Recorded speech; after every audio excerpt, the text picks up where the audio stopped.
Today, I'm delighted to say that we are in the grandstand with a hot Australian prospect trying to work his way into Formula One, Oscar Piastri. How are you today, Oscar? Very good, thank you. Thanks for having me. I want to just dive into your backstory a little bit. You seem to have the typical, if that's the right word, backstory for the Australian racer, that incredibly successful in karting, seeming to have a lot of talent, and then confined by the world of kangaroos and drop bears and needing to get out to Europe. Is that pretty much the measure of it? Yeah, I'd say that's pretty accurate. Yeah. So there's the long story and the short story. The longer story is I started racing remote control cars first in Australia when I was about 6 or 7, and then moved into karting when I was 9 or 10 roughly. Then raced karts in Australia till I was about 14 or 15, and then moved over to Europe at the start of 2016, so just before my 15th birthday, been over in Europe ever since. Wow, that's amazing. And just for the benefit of anybody watching or listening, what is a drop bear for us non-Australians? It's it doesn't exist, so it's not actually a thing, but it's kind of like a funny story that Australians tell tourists to scare them. I don't think I've ever heard an Australian actually admit that they don't exist. I think you're breaking some sort of code. You raced with Arden, Christian Horner's team, for a little bit, but you didn't join the Red Bull junior driver team. You joined the Renault Sport Academy. Was there a bidding war, or was it a choice of yours, or how did that come about? So my place in the Renault Sport Academy, now the Alpine Academy, was off the back of my Formula Renault Euro Cup title. The prize for winning the championship is a spot in the academy if you choose to take it, which we were very happy to take. There wasn't really any link through Arden with any sort of junior teams at all. It was all purely just off results. That's kind of how I got myself into the academy, and now entering my second year. I don't think so, to be honest. I think I've probably spoken about 5 or 10 words to Christian Horner, but that's only because of Mark Webber, who's my manager now. Obviously, they're very close friends, so that's really the only contact I've had with him, just saying hi when I've been standing next to Mark, pretty much. So there was never really any sort of association with Red Bull at all. You had a test with, was it Trident in the GP3 machinery as it was back then, but you didn't jump to GP3 for the following season. What was the reasoning behind going a different way? That was off the back of my rookie year in Formula Renault with Arden. Wasn't the greatest of years, and then the following year it got announced sort of at the end of 2018 that there was going to be a new Formula Renault car. So my results were sort of good enough to warrant a step up to GP3, and it was then renamed F3. But it probably wouldn't have been in the most competitive of teams. And we were sort of weighing up whether to do a second year in Formula Renault, albeit with a new car, or jump straight into F3. In the end, it was a conscious decision to stay in Formula Renault and sort of develop my skills and try and win the championship in 2019, which I did. I think that was by far the better decision to make. Also doing the GP3 testing was also to get a bit of a taste of a faster car as well. We're at no stage where we fully committed to going to F3 or GP3, and then backpedal, always weighing up both. Mark Webber, obviously famous F1 driver from Australia, but now being your manager. So how did that come about? So basically, it was through a mutual contact. So when I moved out of karts into cars, I was contacted by someone called Simon Sosterik, who has worked with Mark through his Red Bull days and his Porsche days in LMP1 on sort of the physical side of things. And he was very keen to work with me And at that point, I didn't have a trainer or anything like that, so it naturally made sense to go with that. And then, once it was sort of towards the back end of my Formula Renault title winning year, we realised things were going to be getting a bit more serious, going to be stepping up onto the F1 weekends for 2020, and we needed someone big in my corner, managing the behind the scenes things. And obviously we knew that Mark was sort of in that business. We knew he'd been managing Mitch Evans, and then having that mutual contact through Simon made a lot of sense. So we explored that, and happily came to terms, and here we managed, starting our second year working together. Yeah, a nice support network then. So FIA F3 last year was a grueling, very competitive season, but you won out. What are your reflections on that season last year? Yeah, the season itself, once it got started, was pretty nuts. 9 race weekends in 11 weekends, so only 2 weeks off. So you had an awesome first weekend, winning on debut, and a good first 3 rounds, really. And then, after that, start to feel the wrath of some DRS issues and some technical issues. We had some DRS issues in the first 3 rounds as well, but they more prominently reared their head from sort of round 4 and 5 and 6. Got another win in round 6 at Barcelona off the back of a really good first couple of corners, which was a much needed confidence boost, particularly after all the sort of issues we've been having that were out of our control. And then, the final 3 rounds, Spa was a pretty average weekend. Monza was by far the craziest weekend I've ever had in my life, regardless of whether it was in motorsport or out of motorsport. Mugello was crazy intense. Had a pretty poor qualifying. Missed out on reverse grid pole for race 2 by 1 position. The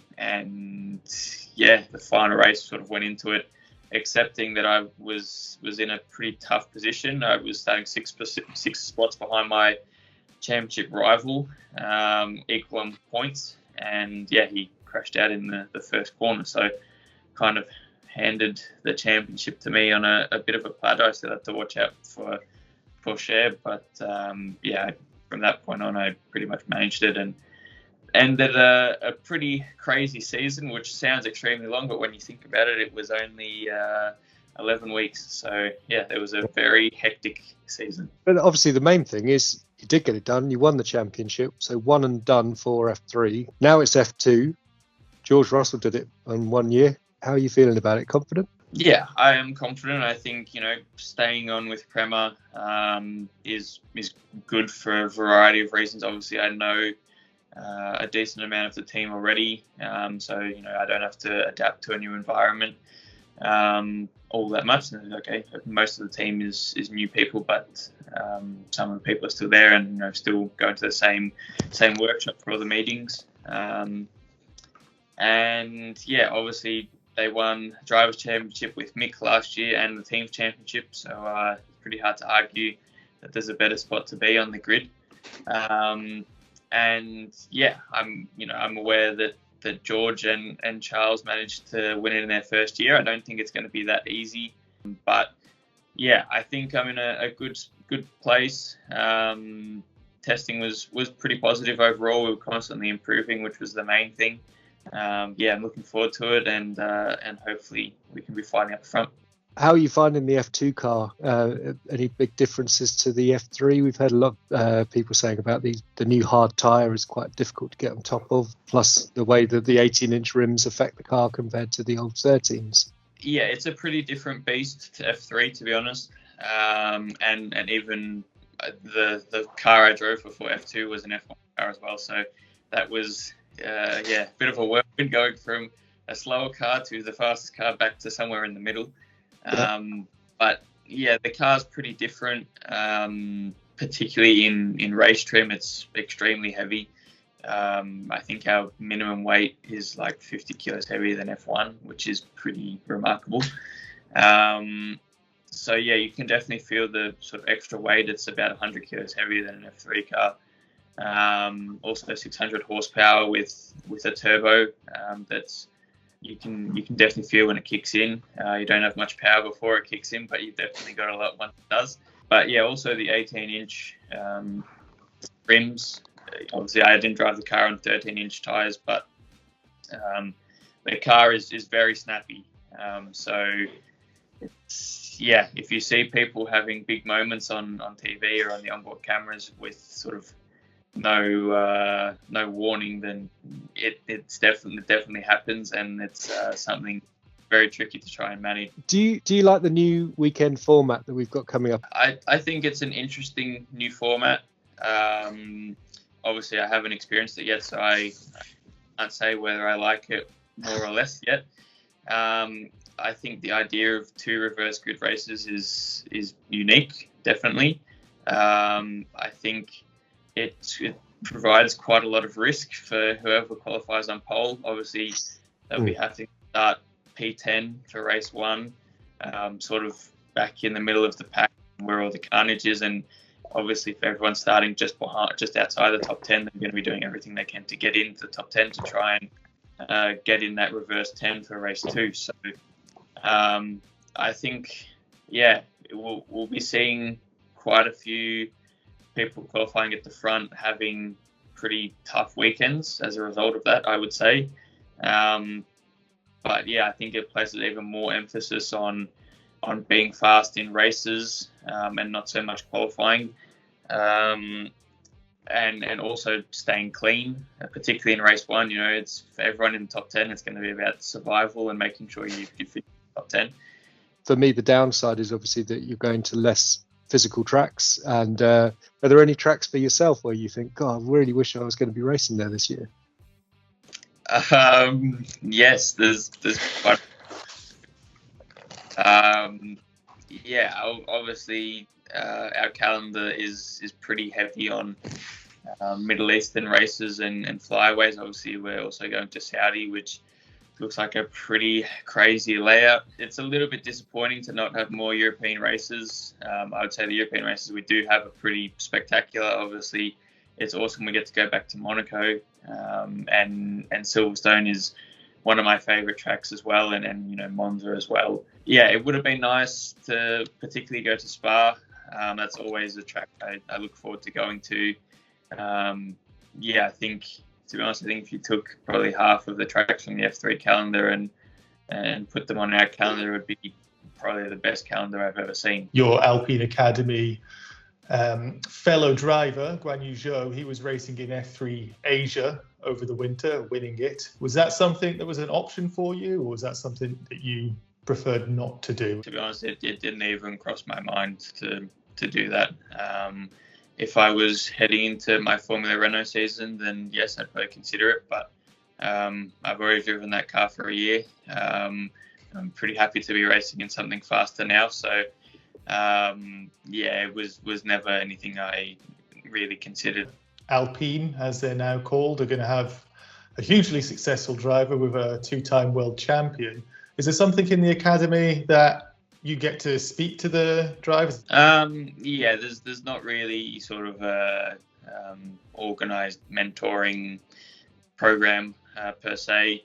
Obviously, they're, you know, a lot of their time is filled with being an F1 driver. And you know, if I was in their shoes and had some fast junior drivers coming up, I wouldn't want to give them all the secrets either. So yeah, obviously, you know, Fernando's getting a bit older now, and obviously he's sort of had a sabbatical or semi-retirement once. So hopefully he's, you know, I can take his seat in a few years. And then hopefully opens me up to all the secrets of becoming world champion. But yeah, it's more on a personal level and sort of getting to see them on the weekends and stuff like that. There's not really sort of a set mentoring program.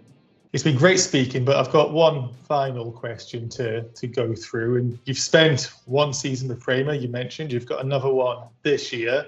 So how much Italian hand language can you share? The normal Italian, what are you doing sort of gesture, but besides that, not really. Prema actually did a video on Italian hand gestures with us, which I had no idea what any of them were.